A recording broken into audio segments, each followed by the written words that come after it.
안녕하세요. 암호화폐 읽어주는 남자 하루씨입니다. 자, 오늘은 베이비도지에 대한 소식을 가지고 여러분들과 함께 나누려고 마이크를 켰는데요. 준비한 영상 시청하시기 전에 미리 채널 공지 드리도록 하겠습니다. 이번 9월 우리 채널에 최대 100만원 투자금 3주차, 4주차 당첨자 15분 알려드립니다. 게시판에도 공지가 돼 있고요. 지난번 1주차, 2주차 15분에 이어서 추가로 15분이 주별 선착순으로 당첨되셨습니다. 핸드폰 뒷번호만 공개하고요. 이미 당첨 공지는 당첨자 분들에게 다 공지가 되었고요. 모든 분들에게 혜택을 드리지 못해 죄송하고요. 하지만 지속적이고 뜨거운 참여 고개 숙여 감사드립니다.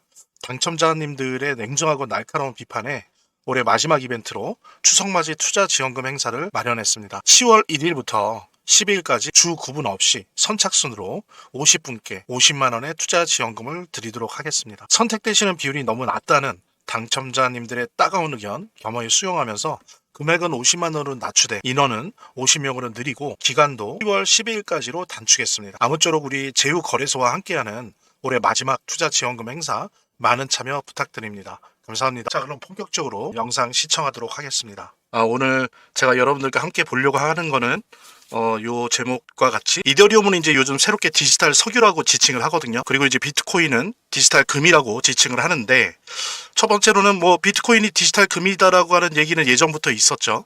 근데 왜 새롭게 특히 올해 들어와서 이더리움을 디지털 금인 비트코인과 대비해서 디지털 석유라고 하는지, 사실 이 규정이 이더리움을 이해하는 데 도움이 될 뿐만이 아니고 더 중요한 거는 암호화폐 시장이 향후 변해나갈 방향을 가르쳐 주거든요. 그래서 왜 이더리움이 디지털 석유라고 불려지기 시작하고 있는지를 보면서 요와 관련돼서 공통된 부분들을 가지고 우리 시바이누의 전망 한 2, 3년 정도, 너무 먼 5년, 10년 후가 아니라 올해 하반기랑 그다음에 더 중요한 게 한 2, 3년 정도의 전망이 어떻게 될 것인가, 이런 부분들을 좀 여러분들과 함께 나누는 시간 갖도록 하겠습니다. 자, 그럼 본격적으로 시작하도록 하겠습니다. 본격적으로 방송을 시청하시기 전에 제가 한 가지 더 말씀드릴 게 있으니까요. 이것부터 먼저 보도록 하겠습니다.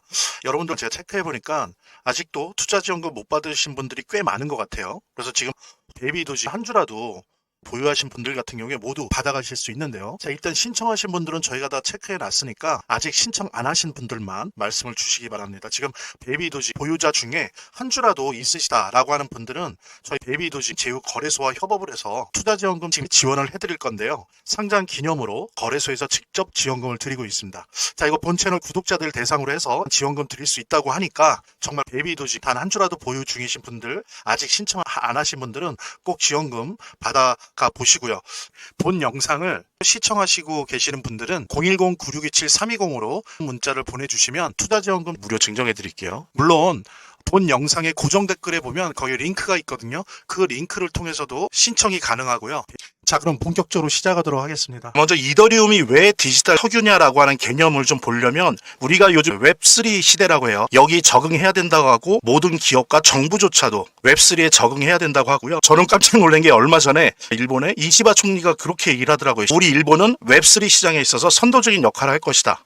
우리가 웹2 시대에는 다소 일본이 침체됐었는데 새롭게 시작되는 웹3 시장에서는 우리 일본이 다시 예전처럼 치고 나갈 것이다, 뭐 그런 얘기를 하더라고요. 그러면서 이제 일본의 향후 몇십 년 동안의 미래는 이거에 결정된다라는 식으로 얘기를 하는데, 옛날에 우리가 웹 첫 번째가 뭡니까? 읽는 거죠. 주로 글을 읽고 사진을 보고 또 영상을 보고, 웹 1이에요, 1. 근데 이제 이게 좀 발전해서 웹 2로 넘어왔는데, 이건 뭐냐면 쓰기라고 하는 게 단순히 뭐 이메일을 쓰고 그런 건 아니에요. 이메일 쓰고 이런 거는 웹 1이고요. 이 쓰기라고 하는 거는 퍼블리싱이라고 해서 발행하는 거예요. 요즘 뭐 블로그에서 책처럼 자기 글을 막 쓰잖아요. 그래서 그걸 퍼블리싱 하잖아요.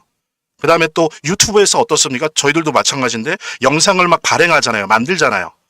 이게 바로 웹2예요. 그럼 이제 웹3는 뭐냐? 웹1과 웹2의 모든 거를 다 하면서 동시에 가치나 가격을 가진 어떤 화폐나 물건 등등을 거래하는 거예요. 근데 거래를 어디를 통해서 한다? 블록체인을 통해서. 그냥 온라인이 아니고, 여러분들 왜냐면 온라인 쇼핑하는 거 있죠? 그거는 웹2예요. 그럼 발행이랑 같은 거예요. 여기 웹3에서 얘기하는 가치, 가격 있는 화폐나 상품을 거래한다는 얘기는 뭐냐면 온라인 쇼핑을 얘기하는 게 아니라 블록체인 위에서 가치와 가격을 있는 거를 거래하는 거다라고 해서 웹3라고 하는 겁니다. 예, 그래서 웹3 자체가 모두 다 블록체인을 얘기하는 건 아니지만 왜 웹3게 하느냐라고 하는 건 사실 블록체인 때문에 그런 거예요. 그렇게 이해를 하시면 되고, 그 다음 단계로 넘어가면 우리 인터넷은 온라인, 오프라인이라고 개념 정의 쉽죠, 그죠? 인터넷 위에서 온라인으로 뭐 쇼핑하고 오프라인에서 쇼핑도 하고 그런 거죠, 그죠? 그리고 온라인에서 메일 쓰기, 뭐 메일도 보내고 오프라인에서 뭐 봉투로 우편을 보낼 수도 있고 이런 건데 블록체인에서는 이거를 온체인, 오프체인이라고 합니다. 블록체인 위에서 뭔가 이루어지는 거는 혹은 그런 데이터는 온체인 거래나 온체인 데이터예요. 블록체인 바깥에서 이루어지는 거는 오프체인이에요. 그럼 이제 어떤 분들은 이런단 말이에요.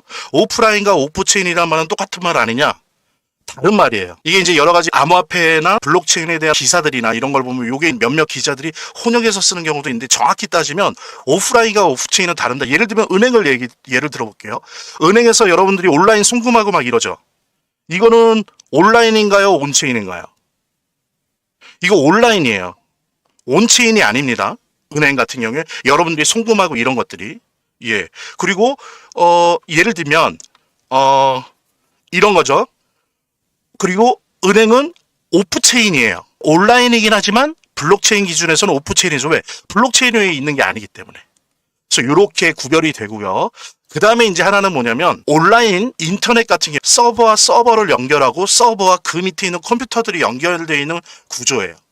그래서 속된 말로 그 밑에 있는 컴퓨터를 털려면 위에 있는 서버만 털면 다 털리죠. 다 도둑당하잖아요. 이게 이제 해킹이라고 하는데 그렇게 되는 구조라고 한다면 블록체인, 웹3 블록체인은 어떠냐? 서버가 아니라 노드예요. 가령 한 예를 들게요. 비트코인이라고 하는 암호화폐와 그 암호화폐가 구동되는 블록체인은 전 세계 17,000개 유동적이긴 한데 최소 17,000개의 노드를 통해서 움직여요. 노드들이 암호화폐를 채굴하고 비트코인 블록체인의 보안을 유지하고 계속 검증하고 합의를 기록하고 이렇게 한단 말이에요. 예만 들면 이더리움은 거의 3만 개가 넘고요. 비트코인 예를 들게요. 비트코인을 해킹하려고 해봐요. 해킹이 되나요? 안 돼요. 왜? 그 블록체인의 원장 이것이 최소 17,000개의 서버에 다 있단 말이에요. 그러니까 이걸 털려면 17,000개를 다 털어야 되는 게 털리겠습니까? 안 털려요. 그래서 블록체인이 해킹에 아주 강하고 거의 해킹이 불가능한 거예요. 우리 파이코인 같은 경우에 일단은 돼 있는 게 17,000개 되는데 보통 평균 하루에 7, 8,000개가 활성화되어 있고요. 그러니까 탈중앙이고 분산화되어 있는 거죠. 그래서 요 세 단계를 이해하시면 그 다음에는 이더리움을 이해하시기가 쉬우세요. 자, 그럼 여러분들 보십시오. 은행은 어떨까요? 은행에서 여러분들 송금하잖아요. 송금하고 입금 받고 이러죠. 대출도 받고 요즘은. 그거 다 서버에서 하는 거. 그죠? 그러니까 털리면 그냥 다 털리는 거예요. 이게 노드에서 하는 게 아니다. 블록체인이 아니야. 자, 그래서 이더리움은 뭐냐? 자, 보십시오. 비트코인은 뭡니까? 비트코인에 블록체인이 있어요. 최소 17,000개의 노드가 있어요. 컴퓨터들이 전 세계에 있는데 어려운 수학 문제를 풀어갖고 그걸 제일 잘 푼 노드가 블럭을 할당받아서 그 블럭에서 비트코인을 채굴하는 거예요. 만들어내는 거예요. 그 비트코인이라고 하는 그 가치를 가진 그 암호화폐가 거래되고 교환되고 송금되고 이러는 거죠. 요게 이제 가치거래예요. 비트코인의 블록체인은 가치거래 거래하고 교환하는 블록체인이다. 이렇게 쉽게 단순하면 되는데 이더리움은 달라요. 이더리움은 자체적으로 이더리움이라고 하는 비트코인과 같은 암호화폐를 채굴하지만 그걸로 끝나지 않아요. 그걸로 끝나지 않고 택지, 이거를 고민하다가 택지라는 표현을 할게요. 그냥 벌판을 나름대로 주택도 짓고 병원도 짓고 학교도 지을 수 있는 그런 땅으로 만들잖아요. 이거를 택지라고 하는데 이더리움은 비트코인이 갖고 있는 블록체인의 가치나 가격을 거래하고 교환하고 송금하고 받고 하는 건 다 되고 그것을 기록하고 그거를 다른 사람들이 볼 수 있게 하고 그거를 환원 불가하게 해서 보안을 유지하고 이런 작업을 하는 거에다 플러스 택지 개발을 해놨어요. 이건 뭐냐? 플랫폼이에요. 플랫폼. 여기에서 온라인처럼 블록체인인데도 온라인이나 인터넷처럼 네가 필요한 프로그램을 이 위에 만들어서 얹어서 사용하라는 거예요. 예. 블록체인이면서도 되게 익숙한 온라인 같은 거예요. 블록체인인데 온라인처럼 내가 필요한 프로그램들을 만들어서 이더리움 위에 얹히잖아요. 그럼 내가 막 게임도 만들어서 할 수 있고, 그래서 거기서 이더리움 막 주고받고 하면서 게임 머니를 막 이더리움으로 쓰고, 예를 들면 이런 식으로 하는 그런 택지, 블록체인 플랫폼을 가지고 있다는 게 이더리움의 특징이고, 이게 비트코인은 디지털 금인데 왜 이더리움을 디지털 석유라고 하면서 그 미래 전망을 되게 심각하게 보느냐는 바로 이 택지 때문입니다. 다음 페이지로 넘어갈게요. 자, 같이 공유하시면서 본 영상을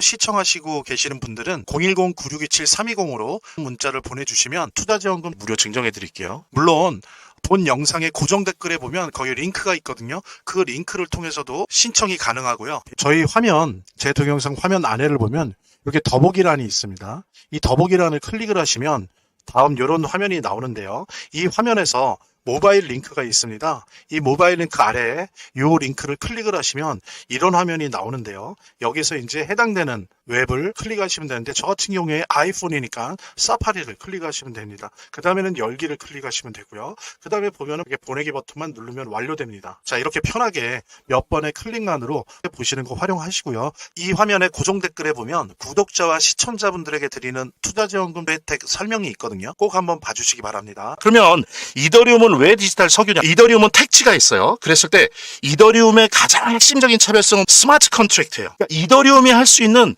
다른 블록체인이 못 따라가는 가장 핵심적인 차별성은 이더리움은 스마트 컨트랙터, 즉 스마트 계약이 가능하다는 거예요. 그러니까 블록체인 상에서 계약이 가능하다는 거예요. 네가 프로그램을 만들어서 이더리움 위에 얹혀놓고 말하자면 장사하라는 거예요. 계약하라는 거예요. 오프라인에 있는 거를 프로그램으로 만들었고 이더리움에 얹힐 수 있다. 그다음에 이거를 필요로 하는 사람과 계약을 할 수 있어요. 그러니까 장사를 하고 사업을 할 수 있는 거예요. 이게 이더리움의 가장 핵심적인 차별성입니다. 그래서 디지털 석유라고 하는 거예요. 자본주의는 금융적으로는 달러가 필요했지만 산업적으로는 석유가 없으면 세계 자본주의가 굴러다니지 않았죠. 그런데 이제 보시면 알겠지만 향후 블록체인 자본주의는 이더리움이 없으면 안 돼요. 그래서 디지털 석유라고 하는 겁니다. 그 다음에 더 이제 구체적으로 들어갈 거예요. 금융, 게임, RWA, 디파이를 개발해서 다 장착을 합니다. 여기다가 할 수 있어요. 그러니까 빠른 속도로 비트코인과 양대 산맥이 됐어요. 근데 그러다 보니까 미국 애들이 이더리움이 미운 거예요. 그러니까 농담식입니다. 미운 거예요. 그래서 이더리움을 죽이고 싶은 거예요. 그래서 만들어진 게 대표적인 게 솔라나, 카르다노, 에이다죠. 그러니까 솔라나나 카르다노 같은 블록체인을 미국 쪽에서 만들어요. 그래서 이더리움을 죽이겠다. 왜 그런 얘기가 나왔냐면 이더리움 같은 경우에 단점이 사용자가 증가할수록 속도가 아주 눈에 띄게 느려져요. 그 다음에 거래 수수료, 가스비라고 하는데 이게 너무 높아져요. 이더리움이 아무리 빨라도 초당 처리 건수가 20건, 30건밖에 안 됐다고요. 예를 들면요, 그냥 지갑만 있으면 거래할 수 있는 그런 탈중앙화 거래소에서 내가 탈중앙화 거래소에 있는 거를 내 지갑으로 옮겨오잖아요. 그럴 때 보통 14불 정도가 들 정도로 가스비가 아주 높아요. 자, 이렇게 느리고 수수료, 가스비가 높으니까 어때요? 솔라나나 카르다노 같은 것들이 이더리움을 죽이겠다고 해서 나왔죠.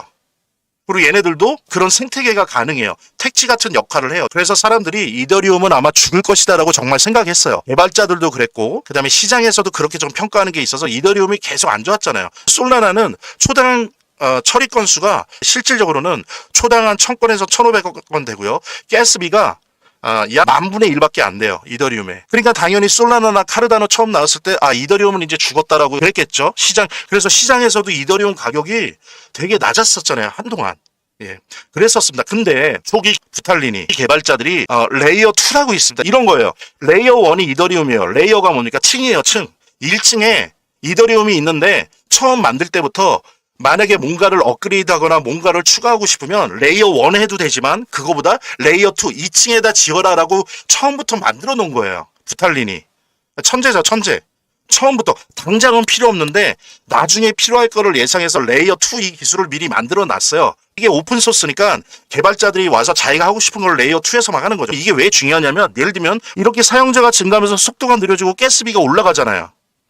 레이어 2 기술이 발전하니까 레이어 1에서 하는 특정 작업을 레이어 2에서 하는 거예요. 그러면은 레이어 1의 부하가 줄어들겠죠. 그죠? 그래서 사용자가 예를 들면 10배가 늘어났는데 10배가 늘어나기 전에 속도나 거래 수수료보다 더 싸지고 더 빨라져요. 레이어 2 때문에. 그러니까 여러분들 서울에 인구가 많아진다고 분당 신도시 만들었잖아요.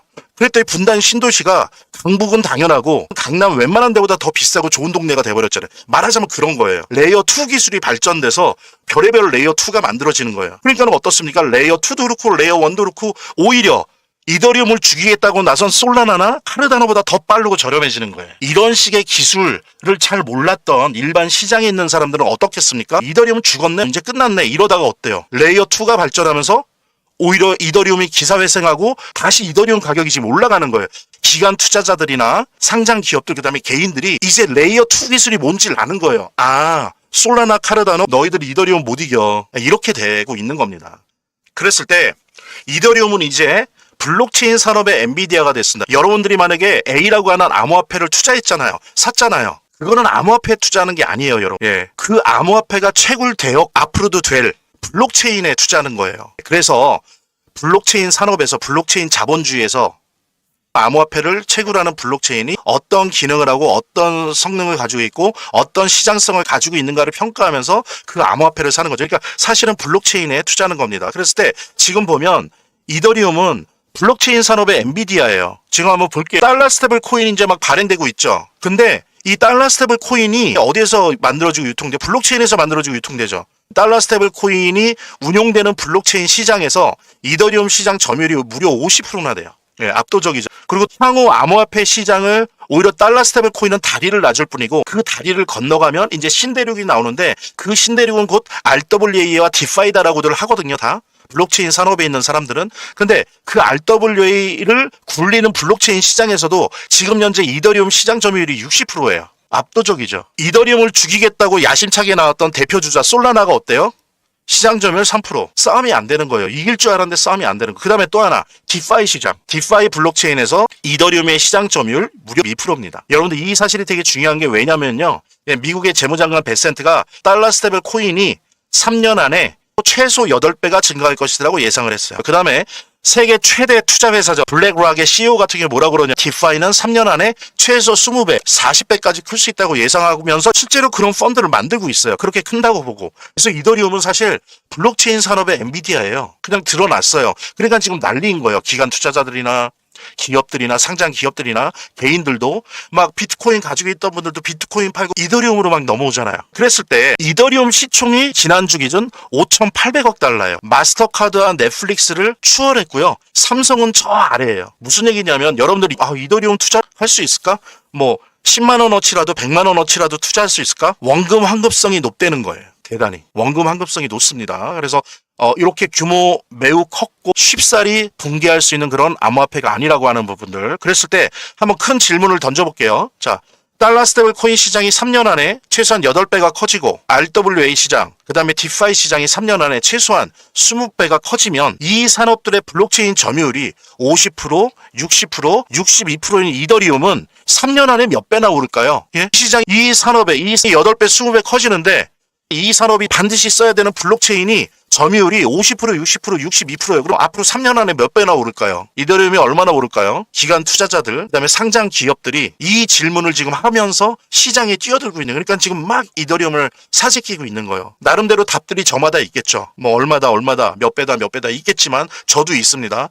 제가 이 부분에 대한 답변들을 좀 정리를 해보니까 신문이나 정보들, 논문들, 리포트들 정리를 해보니까 이더리움이 솔라나나 카르다노 등으로 위협받고 위축되었었죠. 그러다가 아예 원래 기술이 있었는데 사람들이 몰랐었죠. 레이어 2 기술의 발전으로 솔라나나 카르다노 같은 스텔라 같은 경쟁자를 따돌리고 게다가 암호화폐 3법으로 달러 스테이블 코인 시장, WA 시장, 디파이 시장이 향후 3년간 8에서 20배 커질 상황에서 최소 3년간 최소 3배에서 5배 이상 폭등할 거로 예상하고 있어요. 누가? JP모건, 모건 스탠리, 스탠다드 차타드 등의 특히 유대계 투자은행들은 이렇게 예상을 합니다. 최소 3배에서 5배. 근데 예를 들면 모건 스탠리 같은 경우에는 2만 불이니까 한 6배까지 보고 있어요. 사실은 모건 스탠리는. 근데 어쨌든 어느 정도 평균을 보면 3배에서 5배 정도 3년 안에 폭등할 거로 보고 어떤 사람들은 오히려 8배, 10배까지 보는 분들도 있는데 그거는 이제 애널리스트들이고요. 일단 집단으로서 세계 최고의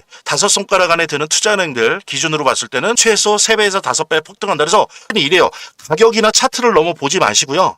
이더리움의 블록체인의 성능, 기술력, 그 다음에 시장성, 확대성을 보고 맞는 것 같다.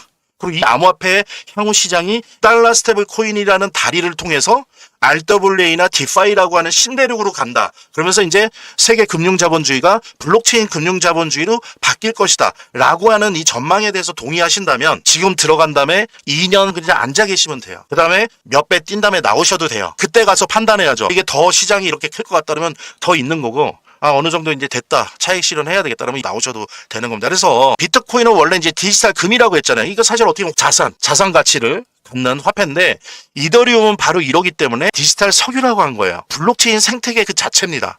향후 블록체인 산업이 발전하는 데 있어서 블록체인 산업의 생태계 그 자체예요. 이더리움이 없으면 블록체인 산업이 굴러가지가 않아요. 이더리움에 대한 태도. 그 다음에 중요한 게 이더리움에 대한 태도를 정한다는 건 이더리움으로 끝나는 게 아니에요. 향후 암호화폐 시장을 어떻게 볼 거냐라는 전망과 아주 일치해 있습니다. 그래서 이더리움을 어떻게 볼 것이냐가 중요한 거예요. 이더리움에 투자할까 말까가 아니라 암호화폐 시장이 앞으로 이렇게 갈 거구나 라고 하는 부분과 이더리움에 대한 기술적 평가, 시장에 대한 평가가 일치한다는 거죠. 그런 면에서 이제 중요하다. 그렇게 말씀드릴 수 있고요. 베이비도지 같은 경우에는 아시는 것처럼 민코인에도 불구하고 중견 코인 이상의 메이저 코드 이상의 그런 디파이, 탈중앙화 금융의 도구들이 잘 갖춰져 있고요. 그 다음에 AI 이미지, NFT 플랫폼을 결합한 바이낸스 블록체인 기반의 민코인입니다. 그래서 아시는 것처럼 반려동물 사료 기부 부분 기네스 세계 기록을 보유하고 있고, 그 다음에 베이비스와 플랫폼이 있어서 파밍 서비스나 어떤 AI 생성, NFT 툴도 유틸리티도 제공을 하고 있습니다. 그래서 거듭 말하지만 과연 민코인 중에서 이러한 기능을 체적으로 탑재하고 있는 민코인이 있는가? 뭐 디파이 생태계들을 많이 얘기는 하지만 여러 가지 금융 활동을 할 수 있는 도구를 우리 베이비도지처럼 이렇게 구체적으로 확보하고 있고, 또 그걸 또한 얼마 전에 알제브라, 인테그럴, 덱스 업데이트처럼 이런 기술력과 진지함을 가지고 있는 민코인이 얼마나 되는지 한번 여러분들 생각해 볼 수 있을 것 같고요. 일단 베이비도지는 AI 이미지 생성기를 통해서 실질적인 유저가 베이비도지 토큰을 사용해서 NFT를 제작 발행할 수 있게 하는 그런 유틸리티까지도 플랫폼에서 제공하고 있습니다. 그 다음에 우리 베이비도지 수합 내에 플랫폼 내에서 파밍이나 리커더디 풀이나 이런 디파이 금융 활동을 할 수 있는, 베이비도지를 가진 개인이 블록체인 은행이 되어서 여러 가지 탈중앙화 금융 활동을 할 수 있는 것을 거래소에 기대하지 않고 베이비도지 스스로가 가지고 있다는 것, 이런 부분들은 어떤 면에서는 많이 평가절하되고 있는 것이 사실인 것 같아요. 이건 엄청난 겁니다. 이런 민코인은 세 손가락 안에 꼽아요. 그 수천 개의 민코인 중에서도 하물며 우리 베이비도지의 부모코인이라고 할 수 있는 도지코인조차도 그런 기능을 탑재하고 있지 않습니다. 그리고 여러분들 RWA 시장 아시죠? 그러니까 이러면 예술품이나 골동품이나 그저 부동산 이런 거를 블록체인 내에서의 디지털 신으로 다 쪼갭니다. 그래서 하나의 토큰으로 만들어서 이거를 투자를 하게 만들고 있지 않습니까? 어떻게 보면 이 시장이 향후에 대단히 큰 시장이 될 텐데, 단순히 현물 시장이나 현물 ETF 시장이나 파생상품 시장이나 선물 옵션 시장일 뿐만이 아니고 향후 암호화폐 시장에 있어서 이 RWA 시장이 가장 큰 시장이 될 걸로 예상되어지는데, 그 통로가 바로 달러 스테이블 코인이죠. 그래서 이번에 달러 스테이블 코인 법안이라고 할 수 있는 지니어스 법안이 통과됨으로써 RWA 시장이 이제 본격화되는 것에 첫걸음을 내딛었다라고 하는 부분들. 근데 이것이 우리 베이비도지랑 무슨 상관이 있는가? 자, 보십시오. 예를 들면 주식 시장이나 채권 시장에 있는 이 상품들, 이 금융상품, 즉 주식과 채권을 다 RWA와, 예를 들면 삼성전자 주식을 RWA로 만드는 겁니다. 그렇죠? 미국 채권을 이미 하고 있지만 RWA로 만드는 거예요. 토큰으로 만드는 거예요. 자, 그러면 어떻게 됩니까? 주식 시장마저도, 채권 시장마저도, 다른 많은 파생금융 시장의 상품마저도 다 토큰화하는 거예요. 즉, 그 얘기는 뭐냐면은 기존에 존재했던 금융자본주의 모든 금융상품이 오히려 5년 좀 중장기적으로 본다면 오히려 암호화폐 외에 모든 자산 시장을 블록체인이 다 흡수하고 재편할 수 있다는 거, 오히려 그 방향으로 가고 있다는 거. 즉, 지구상에 존재하는 모든 자산은 블록체인 위에 토큰으로 존재하게 되는 그런 시대가 5년 안에 올 거라는 겁니다. 그래서 이렇게 암호화폐 시장이 크는데 있어서 이 3법이 가지고 있는 발전 가능성을 보면서 자산들이 전략적인 이동을 하고 있는 건데, 지금 그 전략적 자산들이 우리 베이비도지, 이 민코인까지도 왔다는 겁니다. 그래서 가격 상승을 이끌고 있고, 향후에 제가 RWA를 통해서 말씀드린 것처럼 지구상에 존재하는 모든 것들이 블록체인 위에 하나의 RWA 자산으로 가는 그 시대가 5년, 10년밖에 안 남았다고 했을 때, 이런 RWA 도구를 스스로 장착하고 있고 계속적으로 업데이트 시키고 있는 우리 베이비도지 코인의 향후 가능성이 정말 무궁무진하다라고 하는 것은 여러분들이 충분히 인식하실 수, 알 수 있으실 겁니다. 본 영상을 시청하시고 계시는 분들은 010-9627-320으로 문자를 보내주시면 투자지원금 무료 증정해 드릴게요. 물론 본 영상의 고정 댓글에 보면 거기 링크가 있거든요. 그 링크를 통해서도 신청이 가능하고요. 저희 화면, 제 동영상 화면 안에를 보면 이렇게 더보기란이 있습니다. 이 더보기란을 클릭을 하시면 다음 이런 화면이 나오는데요. 이 화면에서 모바일 링크가 있습니다. 이 모바일 링크 아래에 이 링크를 클릭을 하시면 이런 화면이 나오는데요. 여기서 이제 해당되는 웹을 클릭하시면 되는데, 저 같은 경우에 아이폰이니까 사파리를 클릭하시면 됩니다. 그 다음에는 열기를 클릭하시면 되고요. 그 다음에 보면은 이렇게 보내기 버튼만 누르면 완료됩니다. 자, 이렇게 편하게 몇 번의 클릭만으로 보시는 거 활용하시고요. 이 화면의 고정 댓글에 보면 구독자와 시청자분들에게 드리는 투자지원금 혜택 설명이 있거든요. 꼭 한번 봐주시기 바랍니다. 구독과 좋아요 한 번씩 눌러주시고요. 제 채널의 유일한 에너지니까요. 다음 영상에서 다시 찾아뵙겠습니다. 시청해주셔서 감사합니다.